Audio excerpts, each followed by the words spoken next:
আমরা তাসবিহ পড়ি লা ইলাহা ইল্লাল্লাহ, বলেন একবার বলেন, আবারও বলেন লা ইলাহা ইল্লাল্লাহ।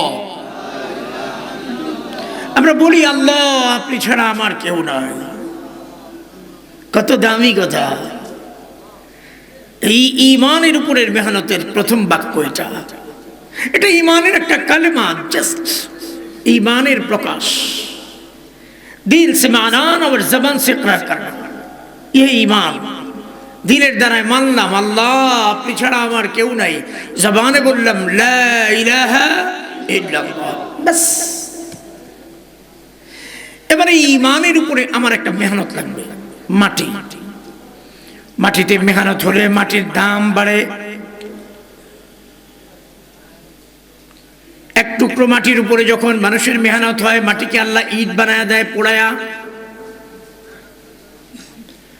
মাটি কিছুক্ষণ পূর্বে মাটি ছিল, পোড়ানোর কারণে তার দাম হয়ে যায় 12, 13, 14 টাকা। দুনিয়ার মানুষ কেবল ইটের পিছনে, মাটির পিছনে মেহনতের কারণে মাটির দাম বাড়ে। আরে তুমি আর আমি যদি আমাদের ঈমানের উপরে মেহনত করি তো আমাদের ঈমানের দামও বাড়বে। আল্লাহু আকবার বলেন, আল্লাহু আকবার। ঈমানের দাম এটা আবার কি জিনিস? আমার পাশে একজন বুজুর্গ বসা, জুমা নামাজের ইমামের মুসাল্লায় যখন দাঁড়ায়, মিম্বারে দাঁড়ায়া বলেন আরহামু উম্মতি বি উম্মতি আবু বকর।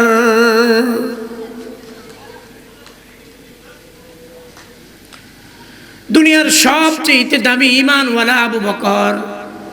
আবু বকরের মতো দামি ঈমানওয়ালা জমিনে আর নাই। আবু বকরের ঈমান এমনি এমনি দামি হয় নাই। মিরাজের রজনীতে নবী আলাইহিস সালাতু ওয়াস সালাম আল্লাহ তাআলার সাথে দেখা করে জান্নাত আর জাহান্নামের প্রত্যক্ষ সাক্ষী হয়ে দুনিয়ার জমিনে এসে যখন বললেন আমি জান্নাত দেখেছি, জাহান্নাম দেখেছি, বাইতুল মুকাদ্দাস গিয়েছি, আল্লাহু আকবার বলেন। আল্লাহ। কাফেরদের তখন বাক্য ছিল আরে মুহাম্মদ পাগল হয়ে গেছে, নাউজুবিল্লাহ। কেবল একজন তিনি আপন জবানে বললেন আপনি যেহেতু বলেছেন আপনি জান্নাত জাহান্নাম দেখেছেন, আমার দিলের মধ্যে বিন্দু পরিমাণ কোনো সন্দেহ রয় না। আমি সাক্ষ্য দিলাম আপনি সত্য বলেছেন, আপনি সত্য বলেছেন। আল্লাহর রাসূল সঙ্গে সঙ্গে বললেন ওরে আবু বকর, আজ থেকে তুমি আর আবু বকর নয়, কিয়ামত পর্যন্ত তোমার নাম সত্যবাদী হয়ে যায়। কিয়ামত পর্যন্ত সত্যবাদী আবু বকর। ঈমানের উপরে মেহনতের প্রয়োজন। আমার ঈমানের উপরে যখন আমার মেহনত হবে তখন আমি অন্ধকার রাত্রিতেও ফজরের আজান হলে আমার দিলে কোনো ভয় রবে না। আল্লাহ তাআলা বলেন ওয়াল ফাজর, কসম ওই নামাজের যে নামাজ আধারে শুরু হয় আলোতেই শেষ হয়। গোলাম তুমি যদি ফজর আদায় করো তো তুমি আমার হয়ে গেলা। যিনি ফজর আদায় করলো সে যেন ফজর আদায় করে না, আমার জিম্মাদারিতে নিজেকেই প্রবেশ করায় না। ফজরের নামাজ আদায়কারী নিজেকে আল্লাহর জিম্মাদারিতেই প্রবেশ করায়। এখানে কেন আমাদের ফজরে এত অনুপস্থিতি? ঈমানের উপরে মেহনত অনেক কম। ঈমানের উপরে যদি মেহনত হয়,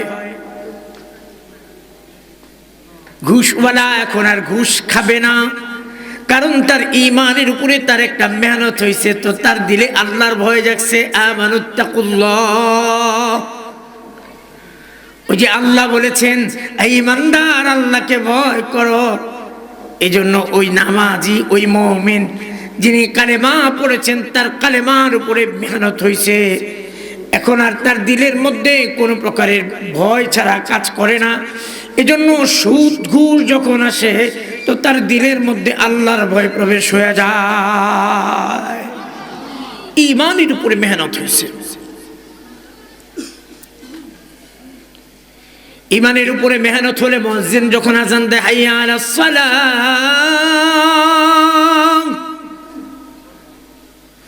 ঈমানের মেহনত ওয়ালা তার মসজিদে নিজের পা ঢুকায়া দেয়।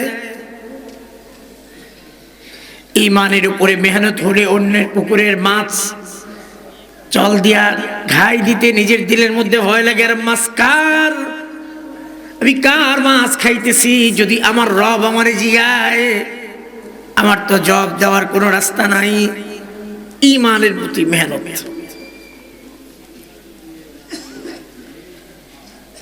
ঈমানের উপরে যার মেহনত আছে তার সামনে যখন ইসলাম বিরোধী কোনো কথাবার্তা কার্যকলাপ হয় সঙ্গে সঙ্গে প্রতিবাদ করে, এটা ঈমানের আওয়াজ। স্কুল কলেজ স্কুলগুলোতে যখন শরীফ শরীফার গল্প বলে একটা অবান্তর ঘটনা চালু করে দেওয়া হয়, ঈমানের বলে বলিয়ার হয়ে আওয়ামী লীগ আর বিএনপি বুঝি না, মুমিন তার ঈমানের বলে নারায়ে তাকবীরের ধ্বনি দেবে আর বলবে বাংলার জমিনে কোনো নাস্তিক্যবাদের শিক্ষা ব্যবস্থা চালু হতে পারে না। এটা ঈমানের পরিচয়। এমন একটি ঈমানের পরিচয় রাসূল করিম সাল্লাল্লাহু আলাইহি ওয়াসাল্লাম যখন জান্নাত স্বচক্ষে জান্নাত দেখতেছেন,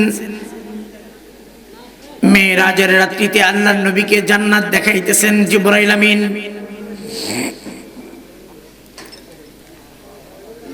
ঈমানের বলে বলিয়ান এক নারীকে রাসূলের সামনে তুলে ধরা হলো।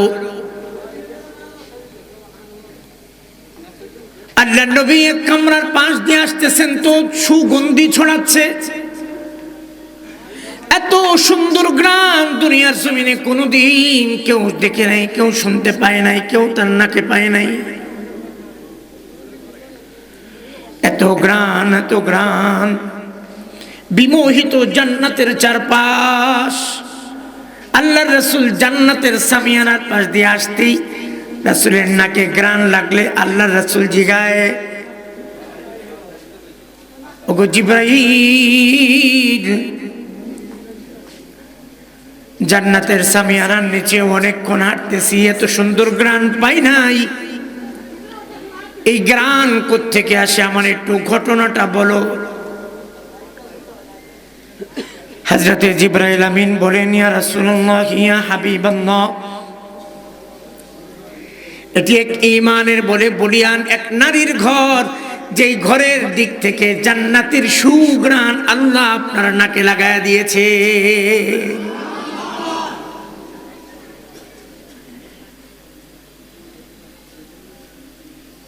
ঈমানের উপরে যদি মেহনত হয়, মানুষ তার কামে কামে ঘুম থেকে জাগ্রত হবে, জবানে বলবে আলহামদুলিল্লাহ, কারণ তার ঈমানের উপরে মেহনত হয়েছে। এজন্য ঘুম ভাঙতে দেরি হয়েছে, জবানে আসতে দেরি হয় নাই। আলহামদুলিল্লাহিল্লাযী আহইয়ানা বা'দামা আমাতানা ওয়া ইলাইহিন নুশুর, এটা তার জবানে চলে আসছে।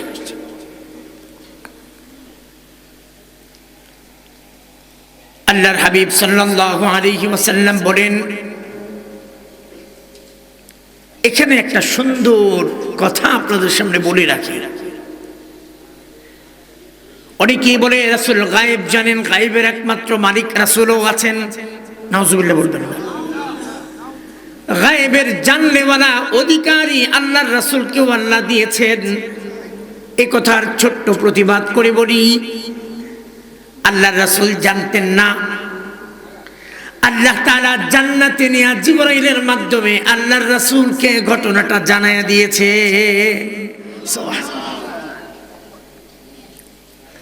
হযরত জিবরাইল বলেন, ইয়া রাসূলুল্লাহ, ইয়া হাবিবাল্লাহ,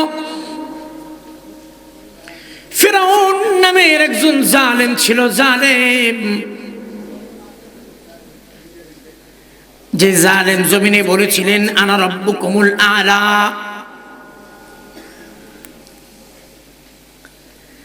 যে জালেম শিক্ষা ব্যবস্থাকে ধ্বংস করে দিয়ে নিজেকে খোদাইত্ব দাবি করেছিলেন,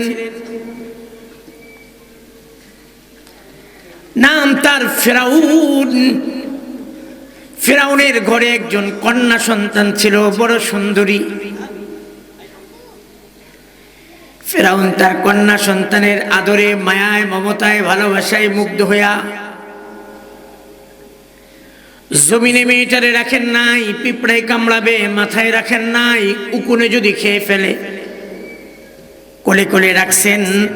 এমনকি ওই মেয়েকে লালন পালন করার জন্য দাসী এবং বাঁদির ব্যবস্থা করেছে। দুনিয়ার কোনো সাধারণ মানুষকে দিয়ে তার লালন পালন করায় নাই।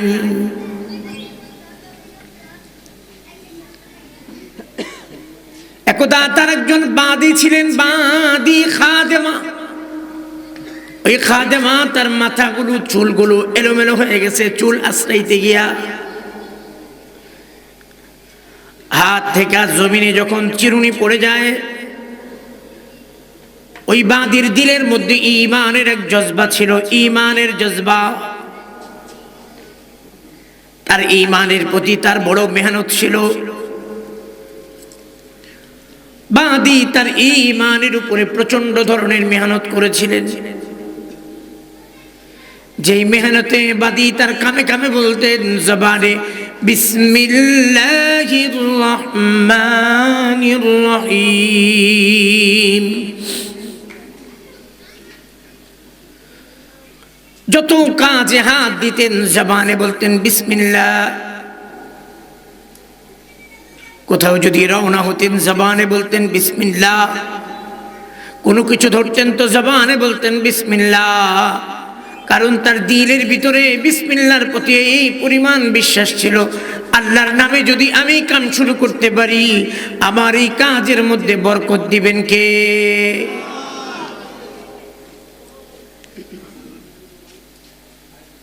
মাথার চুলগুলো আশ্রাইতে আশ্রাইতে হাতের চিরুনি জমিনে পড়ে যায়।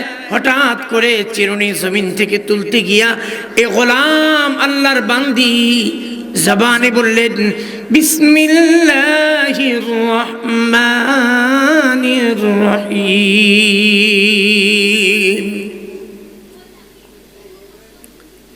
চিরুনিটা বিসমিল্লাহ বলে হাতে তুললেন। অমনি অনেক বড় বড় ডাগর ডাগর চোখ করে ফেরাউনের মেয়ে বলে উঠল, তুমি আমার পিতার উপরে অনুগত্য মানো না? আমার পিতার, তুমি আমার বাবার অনুগত্য মানো না? তুমি আমার বাবাকে রব বলে স্বীকার করো না? তুমি বুঝি আমার বাবার দাসত্ব আর গোলামি মানো না? এজন্যই বুঝি